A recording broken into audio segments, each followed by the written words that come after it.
itu sih ada aja, tinggal atur aja. Kita kasih kode-kode dulu. Kita minta barangkali bagaimana, kapan Ibu Mega ada waktu yang baik. Ya kan, mudah-mudahan suasana kebatinan sama, harapan penerimaan sama.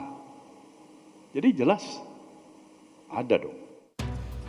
Kode ajakan bertemu untuk Ketua Umum PDI Perjuangan ini dilontarkan Surya Paloh pasca bertemu Ketua Umum Golkar Erlangga Hartarto. Soal langkah Nasdem bersafari ke sisi parpol pendukung pemerintah ini ditanggapi Golkar sebagai upaya memastikan koalisi pemerintah solid. Masuk di dalam tahun politik, tetapi kita bersepakat bahwa partai politik pendukung Bapak Presiden harus tetap solid.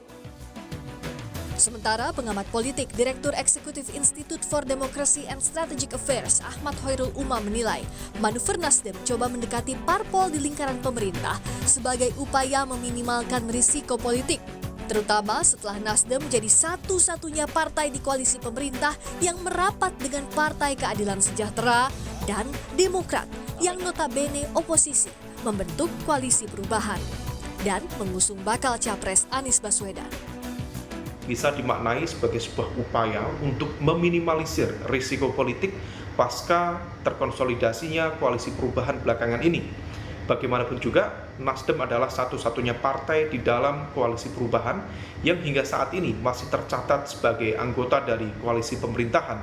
Oleh karena itu, jika Partai Nasdem dan juga Demokrat serta PKS mendeklarasikan diri sebagai sebuah koalisi untuk mengusung Anies Baswedan misalnya, maka risiko terbesar yang akan dihadapi adalah oleh Nasdem itu sendiri.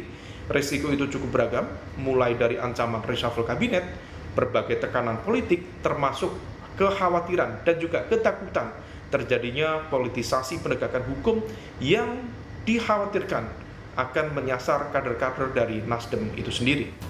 Sementara soal berembus kabar dalam pertemuan 26 Januari lalu di Istana, Jokowi mempertanyakan Paloh soal pencapresan Anies Baswedan oleh Nasdem tanpa konsultasi lebih dulu. Jokowi menegaskan urusan pencapresan oleh partai politik jangan dikait-kaitkan dengan Istana. Urusannya partai, urusan koalisi, urusan kandidat capres cawapres itu urusannya partai atau gabungan partai. Apa urusannya presiden? Jangan sering dihubung-hubungkan dengan istana, dikit-dikit dengan istana. Istana pekerjaannya banyak. Tak ada yang abadi dalam politik, termasuk soal peta koalisi menuju pemilu 2024 yang masih terlalu dini untuk diprediksi. Tim Liputan, Kompas TV.